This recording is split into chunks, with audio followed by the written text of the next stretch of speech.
Everyone, मैं हूँ मीनाक्षी रावत और आज मैं फिर से लेके आ गई हूँ आप लोगों के लिए एक बहुत प्यारा सा व्लॉग। तो इस व्लॉग में मैं सारा कुछ कवर करने वाली हूँ जो मेरे बाकी के व्लॉग्स में कवर नहीं हो पाया है, जैसे बांके बिहारी जी का और प्रेम मंदिर का और बरसाना का मैंने व्लॉग बनाया था। तो उसके अलावा हमने क्या क्या कवर किया था वृंदावन में वो मैं इसमें कवर करने वाली हूँ। और ये मेरा वृंदावन का आखिरी व्लॉग होने वाला है। इसके बाद आपको फॉर श्योर नए व्लॉग्स देखने को मिलेंगे और नई जगह घूमने को मिलेंगे मेरे साथ। सबसे पहले मैं आपको लेके जा रही हूँ नंद गाँव, जहाँ पे कान्हा जी का बचपन निकला है। इन्हीं गलियों में कान्हा जी अपने दोस्तों के साथ खेला करते थे और माखन चुरा के भागा करते थे। इन गलियों में जाके आपको बिल्कुल ऐसा ही फील होगा कि जैसे ये उसी टाइम की गलियां है, यहाँ पे कुछ भी नहीं बदला है, बिल्कुल वही फीलिंग आएगी।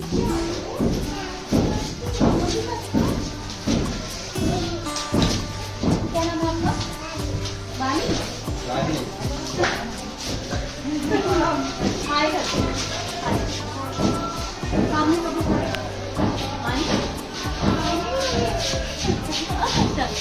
बाय, अच्छा बाय कर दो। ये मल्लू महारानी है, ये बाय भी नहीं करती हैं। अच्छा, ये सखी है नंदलाला।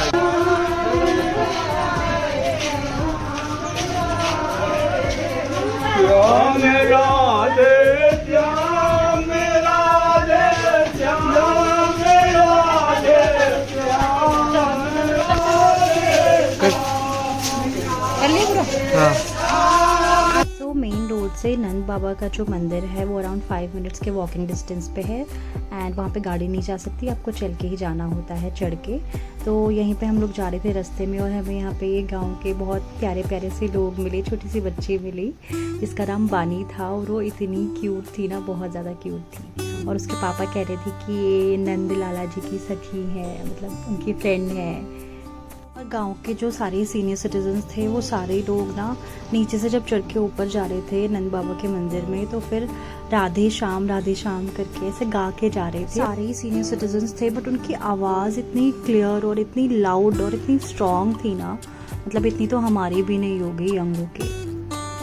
गलियों में हम जब आ रहे थे तो वहाँ पे लोगों ने अपने घर के बाहर ही छोटे छोटे स्टॉल्स लगाए हुए थे कि अगर किसी को कुछ अपने लिए लेना हो यहाँ से तो वो लेके जा सकते हैं। और फिर यहाँ से स्टेयर चढ़ के आपको नंद बाबा के मंदिर में पहुँचना होता है। तो नंद बाबा के मंदिर हम लोग जैसे ही पहुँचे, बाहर काफ़ी अच्छा सा बहुत बड़ा सा बनाया हुआ है और अंदर कैमरा ले जाना मना था, मतलब फ़ोटोज़ वगैरह क्लिक करना, वीडियो बनाना मना था, तो वहाँ पर तो हम लोग नहीं कर पाए। और यहाँ पे आपको ना काफ़ी सारे मंदिर मिलेंगे, मतलब जो मेन मंदिर है वो तो हमें पता ही है, बांके बिहारी जी है, प्रेम मंदिर है और नंद गाँव में नंद बाबा का मंदिर है। तो जो मेन है वो तो सबको पता है, लेकिन यहाँ पे आपको हर गली में छोटे से छोटे, बड़े से बड़े कई सारे मंदिर मिलेंगे। तो ऐसे ही हम लोग एक शिव जी का मंदिर था वहाँ पे गए थे और यहाँ पे ये सुंदर सा ये पानी स्टोर करके रखा हुआ था और ये सुंदर सा स्ट्रक्चर बनाया हुआ था। और गर्मी का टाइम था तो बंदर इतना कूद कूद के वहाँ पे ना एक दूसरे के ऊपर उछल के ऐसे पानी में नहाने जा रहे थे बार बार और खेल रहे थे, तो उनको देख के बड़ा अच्छा लग रहा था। और इसके बाद हम लोग गए थे गिरिराज महाराज जी के मंदिर। गिरिराज महाराज जी की जो स्टोरी है वो गोवर्धन पर्वत से जुड़ी हुई है। तो ऐसा माना जाता है कि जो ब्रिजवासी थे वो इंद्र देवता की पूजा करते थे, तो कृष्णा जी ने उनको कहा कि आप गिरिराज महाराज जी की पूजा करिए। और ब्रिजवासी ऑब्वियसली जैसा कान्हा जी कहेंगे उनको इतना मानते थे कान्हा जी को, तो उन्होंने फिर गिरिराज महाराज जी की पूजा करना शुरू कर दिया। और इसी बात से हमारे जो इंद्र देवता थे वो ऑब्वियसली मतलब उनको वो गुस्सा हो जाते थे बार बार, तो वो ये चीज़ देखकर भी काफ़ी गुस्सा हो गए थे कि इन्होंने मेरी पूजा करना छोड़ दिया है कान्हा जी के कहने पे। तो इसलिए उन्होंने क्या किया कि उन्होंने बहुत ज़्यादा बारिश करना शुरू कर दिया और कॉन्टिन्यूसली वहाँ पे बारिश होती रही। तो इस वजह से जो ब्रिजवासी थे उनको रहने में बहुत ज़्यादा प्रॉब्लम हो रही थी, जो उनकी गायें थी उनको भी बहुत ज़्यादा प्रॉब्लम हो रही थी। तो ये सब देखकर कान्हा जी ने जो है गोवर्धन पर्वत को अपनी छोटी सी उंगली पे उठा लिया था और कॉन्टिन्यूसली 7 दिन तक उठा के रखा था। तो ये बात सोचकर जो इंद्र देवता थे वो काफ़ी परेशान हो गई कि मैं इतने दिनों से बारिश कर रहा हूँ बट किसी को कोई प्रॉब्लम नहीं हो रही है। तो उन्होंने आके देखा कि कान्हा जी ने जो गोवर्धन पर्वत है वो अपनी छोटी सी उंगली पे उठाया हुआ है और सारे लोगों को सेफ रखा हुआ है। तो उनको अपनी गलती रियलाइज़ हुई एंड देन फिर उन्होंने जो है कान्हा जी से माफ़ी मांगी। तो तो इसी स्टोरी के बेसिस पे कहा जाता है कि फिर तब से जो है गोवर्धन पर्वत की पूजा करना लोगों ने शुरू कर दिया और गोवर्धन पर्वत की मान्यता तब से ही है। गिरिराज महाराज जी का मंदिर काफ़ी बड़ा बना हुआ है और यहाँ पे क्योंकि हम लोग समर्स में गए थे तो लोग घूम के मतलब काफ़ी ज़्यादा थक जाते हैं, तो बैठने के लिए काफ़ी अच्छा स्पेस है, तो आप आराम से बैठ के थोड़ी देर रिलैक्स कर सकते हो। हमने भी वही किया और सारे लोग वही कर रहे थे। फिर हमने दर्शन किए और उसके बाद हम लोग जो है निकल गए थे। तो रास्ते में हमें ये गोवर्धन पर्वत का भी थोड़ा सा व्यू दिखाई दिया। एंड गोवर्धन पर्वत अब पर्वत नहीं रहा है, ये मतलब फ्लैट होता जा रहा है। तो हमारे पास ज़्यादा टाइम नहीं था, इसलिए हम लोग रुक के तो दर्शन नहीं कर पाए, जा नहीं पाए वहाँ पे, बट हमने चलते चलते ही जो है वो दर्शन कर लिया। और सामने ये आपको दिख रहा है कुसुम सरोवर, ये भी बहुत सुंदर बना हुआ है। और कुसुम सरोवर का भी मतलब जो हमारे रिक्शे वाले भैया थे जो हमें घुमाने लेके गए थे, तो वही हमें ऐसे बताते जा रहे थे कि ये है, ये है। तो यहाँ पे उन्होंने थोड़ी देर हमारे लिए रिक्शा रोक दिया देखने के लिए हमारी रिक्वेस्ट पे। एंड देन हमने यहाँ पे भी मतलब ये चीज़ देख ली और ये बहुत बहुत सुंदर बना हुआ है कुसुम सरोवर भी। तो ये सब कवर करने के बाद हम लोग निकल गए थे इस्कॉन टेम्पल के लिए, क्योंकि हम इस्कॉन टेम्पल बिल्कुल भी मिस नहीं करना चाहते थे और हमारा लास्ट डे था वृंदावन में। सो हम लोग जल्दी से आ गए थे। और इस्कॉन टेम्पल के बाहर ही यहाँ पे आपको एक मंदिर दिखेगा सामने उल्टे हाथ पे इस्कॉन टेम्पल के, और इसमें दो बहुत बड़ी बड़ी प्रतिमाएं बनी हुई हैं। एक है हमारे गणेश जी की और दूसरे है हमारे हनुमान जी की, जो कि बहुत सुंदर लग रही है। आप ही देखिए वीडियो में। और मुझे कमेंट करके ज़रूर बताइएगा कि आप लोगों को मेरी वृंदावन की वीडियोस कैसे लगी, ताकि मैं आगे भी अलग अलग जगह पे जाऊं और आपको जाके दर्शन करवाऊं। सारी जो भी मंदिर बने हुए हैं अच्छे अच्छे, जहाँ पे आप लोग जाना चाहते तो वहाँ पे मैं जाके आपको दर्शन करवाऊं। तो आप मुझे कमेंट करके ज़रूर बताना, और अगर कहीं पे इम्प्रूव करने की ज़रूरत होगी तो वो भी मैं ज़रूर करूँगी। बिकॉज़ अगर आप लोग मुझे कमेंट करके बताएंगे कि मैं कैसी वीडियोस बना रही हूँ या फिर मुझे क्या इम्प्रूव करना चाहिए, तो फिर मुझे भी थोड़ा सा मोटिवेशन मिलेगा कि हाँ लोगों को वीडियोस पसंद आ रही है, वो मुझे फीडबैक शेयर कर रहे हैं, तो मुझे बहुत अच्छा लगेगा। तो प्लीज़ अपना फीडबैक ज़रूर शेयर करना, कमेंट ज़रूर करना। इस्कॉन टेम्पल में जाने के लिए सबसे पहले आपको अपने शूज़ वगैरह जो है बाहर रखने होते हैं। उनका एक काउंटर बना हुआ है, वहाँ पे आप उनको दे दीजिए, वो अच्छे से संभाल के रखते हैं और आपको एक टोकन दे देते हैं। ऐसे ही अगर आपके पास बैग्स वगैरह है वो भी आपको बाहर ही जमा करवाने होते हैं, वो आपको अंदर लेके नहीं जाने देते।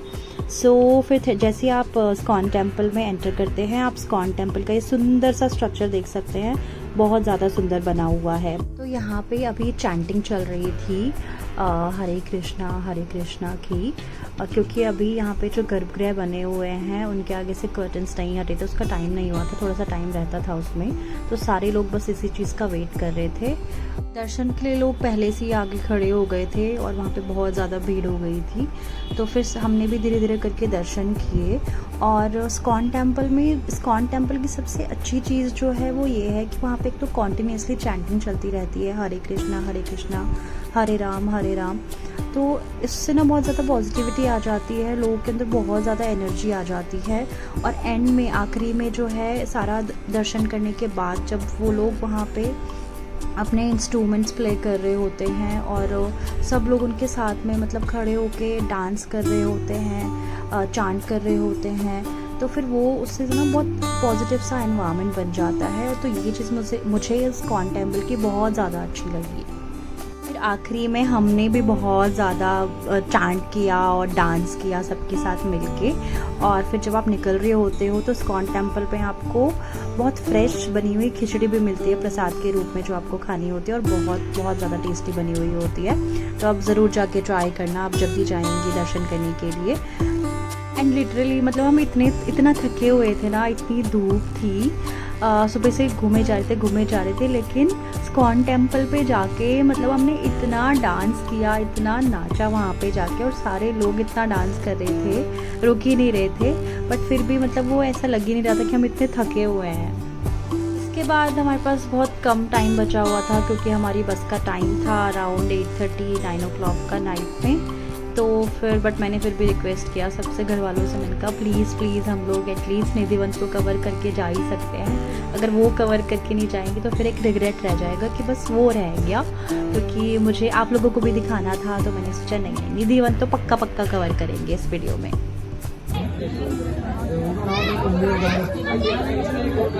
पीछे के भी हो जाओ भाई।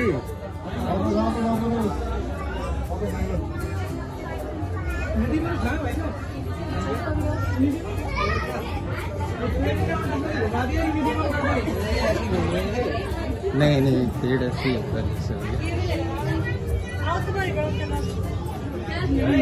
उधर से ये मग खोला में बांध रहा प्रियांशु चलो अगले चलो चलो चलो साथ खाली जगह में खड़ी मत हो। हाँ तू चल। या मुझे ला हाँ चलो अग्नि चलो।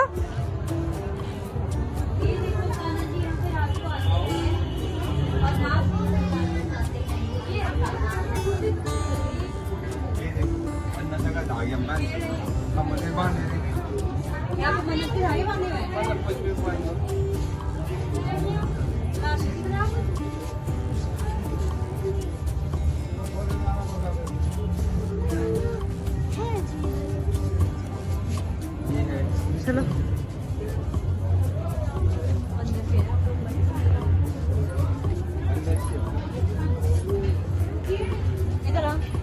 इधर आ। ये क्या है? निधि वन है ना? अभी हम खड़े हैं निधि वन में और यहाँ पे बोला जाता है कि रात को कान्हा जी आते हैं गोपी के साथ रासलीला रचाने के लिए। दिखा दो।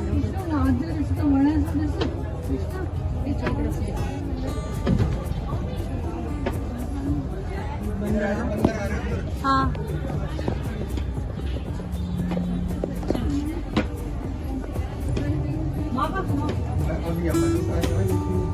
तो निधि वन के बारे में तो आप सब लोग जानते ही होंगे कि यहाँ पे कहा जाता है कि ये जो सारे जितने भी आपको पेड़ यहाँ पे दिख रहे हैं ये रात को कान्हा जी बन जाते हैं और बाकी जो पेड़ हैं वो गोपियों का रूप ले लेती है और कान्हा जी गोपियों के साथ रासलीला रचाते हैं रात को। सो रात को तो यहाँ पे आना बिल्कुल मना है, गेट्स बंद हो जाते हैं, एंट्री नहीं मिलती है। एंड उसके अलावा यहाँ पे बंदरों का काफ़ी ज़्यादा मतलब हमला रहता है, उनको कुछ भी मिलता है, स्पेक्स स्पेक्स मिलते हैं तो वो आपके उस स्पेक्स उठा के ले जाते हैं या फिर फ़ोन उठा के ले जाते हैं और फिर इन रिटर्न आपको उनको कुछ देना पड़ता है तो जाके वो आपकी चीज़ें आपको वापस करेंगे। बट अब क्या कर दिया इन लोगों ने यहाँ पे शेड लगा दी है ऊपर से, जहाँ पे मतलब ऐसे ऊपर से खुला था तो वो चीज़ काफ़ी अच्छी हो गई है, तो बंदरों का थोड़ा खतरा कम हो गया है, तो इसीलिए हम लोग वीडियो बना पाए। और यहाँ पे ये निधि वन भी काफ़ी ऐसे बड़ा सा बना हुआ है, आपको वॉक करके जाना होता है और बीच बीच में आपको छोटे छोटे मंदिर बने हुए मिलेंगे, तो वहाँ से आप दर्शन करके निकल सकते हैं। और ये पेड़ों का स्ट्रक्चर ही बहुत मतलब सारे पेड़ एक जैसे ही है, अलग अलग और ऐसे एक ही जगह पे फैले हुए हैं, कोई भी ऐसा बिल्कुल लंबा सा पेड़ नहीं है, सीधा पेड़ नहीं है, सारे बिल्कुल ऐसे अपनी शेप लेके फैले हुए हैं इधर उधर। तो और सारे पेड़ बिल्कुल एक जैसे हैं, सबका स्ट्रक्चर बिल्कुल एक जैसा है। अरे भगवान, तो मेरे को वीडियो बनाने देगी? कैसे बनूंगी मैं यूट्यूबर? तो चल चल चल चल चल अंदर की तरफ चल।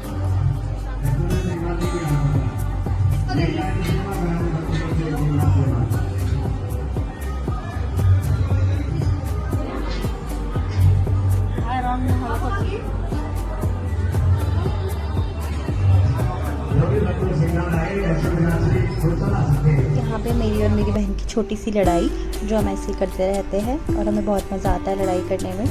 वो मेरी वीडियो एक्सपर्ट बनी रहती है, तो वो मुझे बताती है कि मुझे क्या रिकॉर्ड करना चाहिए, क्या अच्छा लगेगा, तो बस वही वो मेरे को इंस्ट्रक्शंस दे रही थी और मेरे को सुनने का मन नहीं कर रहा था इंस्ट्रक्शंस, तो इसलिए मैंने सोचा मैं थोड़ा सा लड़ लेती हूँ उससे। और जैसे कि आप लोगों को पता है कि हम लोग वृंदावन मेरी दी और जीजू की एनिवर्सरी सेलिब्रेट करने के लिए गए थे, तो एक केक कट करना तो बनता ही था, तो वृंदावन में तो हम नहीं कर पाए, बट वृंदावन कट पे आके जहाँ से मैं बस लेनी थी वहाँ पे हमने केक कट किया और ये हमारी कुछ प्यारी प्यारी सी पिक्चर्स है, आप भी देखिए। सो इस वीडियो में मैंने कवर किया है नंदगांव, गिरिराज महाराज जी का मंदिर, गोवर्धन पर्वत, कुसुम सरोवर, स्कॉन टेम्पल और आखिरी में निधि वन। आई रियली होप कि आप लोगों को वीडियोस मेरे अच्छे लग रहे होंगे। अगर वीडियो अच्छे लग रहे हैं तो प्लीज़ कमेंट करके ज़रूर बताइएगा, लाइक शेयर एंड सब्सक्राइब ज़रूर करिएगा चैनल को और आगे भी ऐसे वीडियोस देखते रहिएगा। सो इस वीडियो के लिए इतना ही, मिलते हैं आपसे नेक्स्ट व्लॉग में, तब तक के लिए bye bye, take care, keep supporting, bye bye.